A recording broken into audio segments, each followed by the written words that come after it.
दोस्तों, भले ही आप कोई आर्टिस्ट हैं या बैंक का कर्मचारी, पेंसिल्स को हर कोई इस्तेमाल करता है। और बचपन में स्कूल के टाइम पर पेंसिल के मामले में बच्चों में जंग तक छिड़ जाती थी।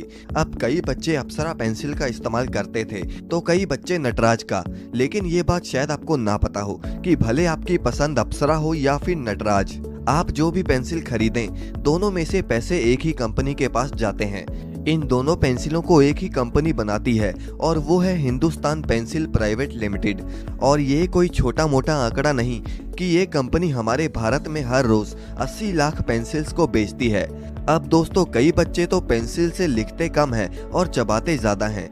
लेकिन दोस्तों, ऐसे में आपके मन में क्या कभी ये सवाल आया है कि आखिर पेंसिल की लेड को पेंसिल में भरा कैसे जाता है और कैसे पेंसिल फैक्ट्री में बनाई जाती है? इस वीडियो में आप इसके बनने के सारे प्रोसेस के बारे में जानोगे।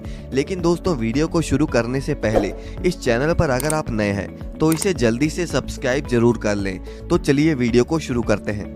अब दोस्तों, पहले के टाइम पर पंख और स्याही की मदद से लोग लिखा करते थे, लेकिन उसमें कई बार ऐसा होता था कि स्याही पेपर के ऊपर ही गिर जाती थी और सारा का सारा कागज ही बर्बाद हो जाता था।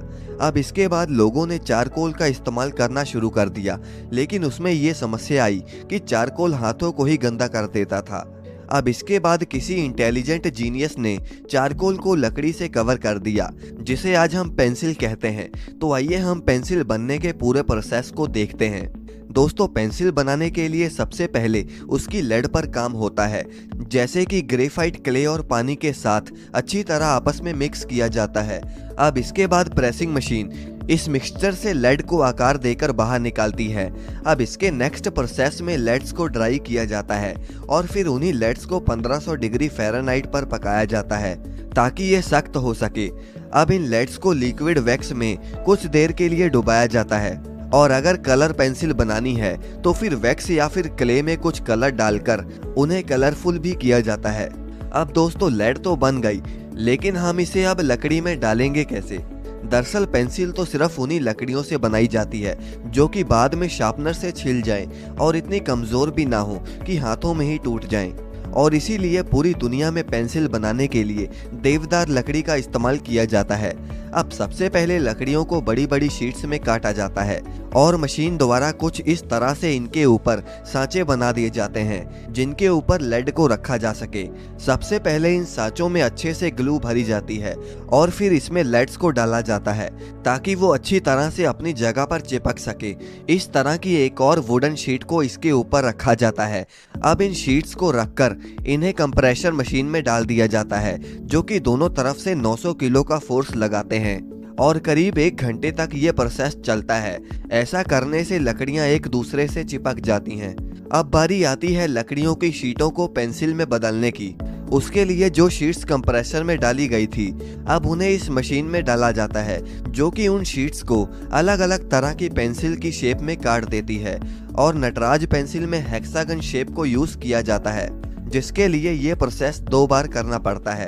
अब इस काम के बाद इन पेंसिल्स को लेक्यूरिंग हेड नाम की मशीन में डाला जाता है और इस मशीन का काम है उन पेंसिल्स को पेंट करना। अब इसमें एक एक करके पेंसिल्स जाती हैं और रंगीन होकर बाहर आ जाती हैं और पेंसिल्स को सुखाने से पहले उन पर स्टैंप लगाई जाती है।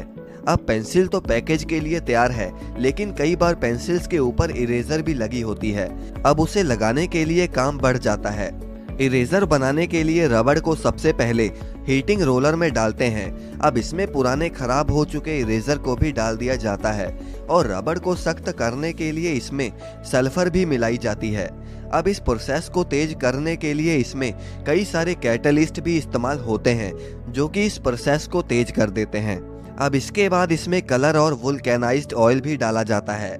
अब वुल्केनाइज्ड वेजिटेबल ऑयल, जब हम नॉर्मल वेजिटेबल ऑयल में सल्फर से ट्रीट करते हैं तब जाकर बनता है और ये इरेजर का सबसे इम्पोर्टेंट हिस्सा होता है, क्योंकि इरेजर को अपनी मिटाने की ताकत रबड़ से नहीं बल्कि वुल्केनाइज्ड ऑयल से मिलती है।